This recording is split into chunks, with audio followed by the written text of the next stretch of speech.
Most people roll into the Seder and they know this part. So then what's the point? We have to delve deeper to understand what's really going on.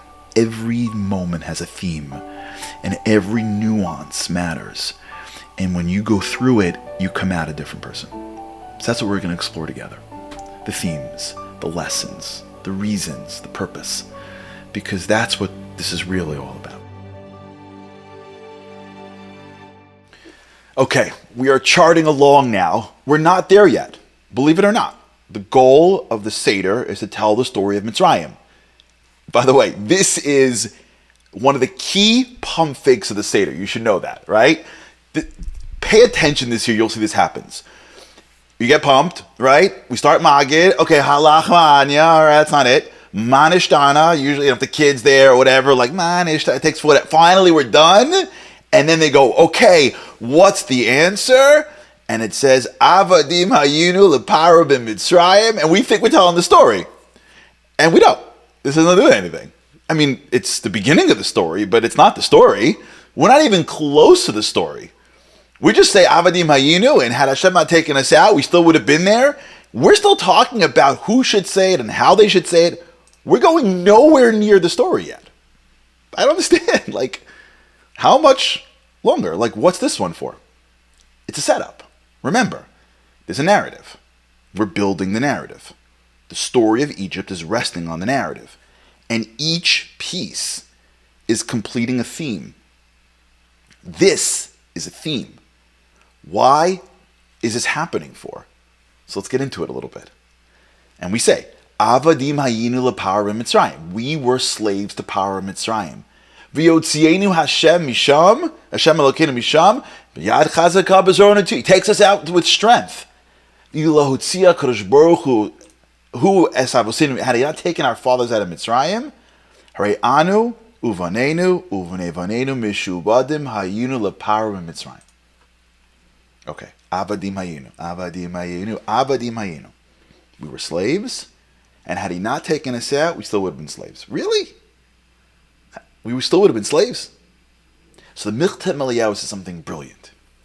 He says, what does it mean? He goes, there's a difference between Avadim and Mishubadim. Listen to this.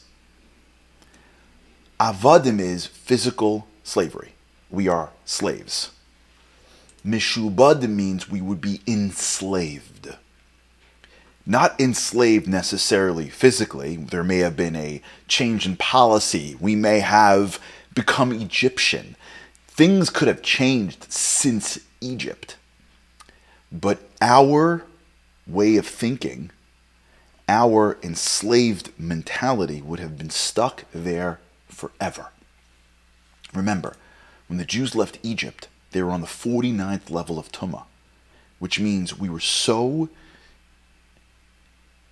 encompassed, we were so immersed in Egypt culture for so many years that we were Egyptian. You see, even when the Jews left and they were in the Midbar and things got tough, they're like, let's go back. Remember the good old days? What do you mean good old days? We were slaves, but I was in that world. I got it. I understood it. Later on in the Seder, you're going to see Hashem is going to ask the Jews to take the sheep that is, and slaughter it, because that was the Egyptian god. We were so overwhelmingly Egyptian that had Hashem not taken us out at that moment, we would have been basically totally a part of our host culture. This is why we're on this planet. I still remember years ago a book from Aryeh Kaplan, who speaks about this idea of if you were God, if I remember that book correctly. And he speaks about how would we think about it if we had to find a way to bring this idea of spirituality and godliness in this world. It's not on mountaintops, right? It has to be within the world. So how are you going to teach it to people? And he gives an example of how you send people around the world to live lives that are godly, that it looks like they're one of you, but they're not. They're on mission. So they're not really French or really German or really Polish or really South African or really American. They're not. They are, and they contribute. And they're part of society. And they're lawyers and teachers and doctors and moms and dads. And yeah, but they're not, because they still show the world that there's something more. Our purpose of existence, the reason why we're here, is not to make bills and pay bills and fit in. We don't need to do that. God doesn't need to stick us places so we just fit in. It's in order for us to elevate, to walk out the door on Friday and show the world that you can take a day off a week and you're not going to lose all your money.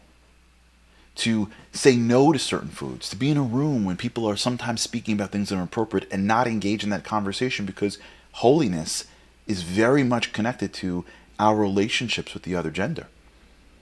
It's to live lives in which you're in this world, but you're not in this world. You're lifting the world.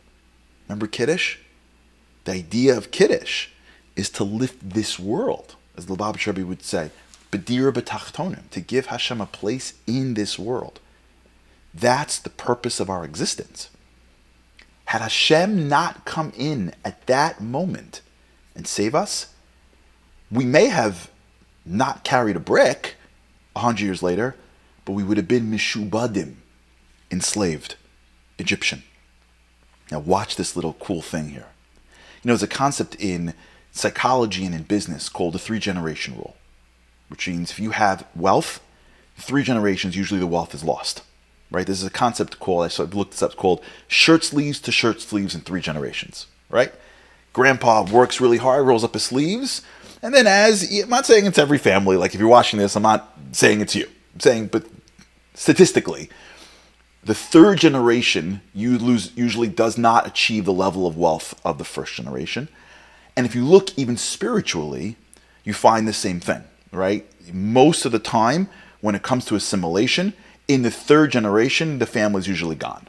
So as 1st generation, they're not so connected to Judaism. By the time it gets to the 3rd generation, there's nobody left. And there's some cool stats out there. Google it, you'll find it.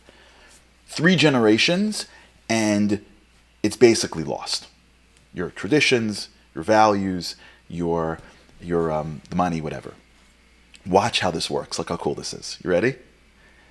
Harary, and I saw this from somebody else. This wasn't my idea.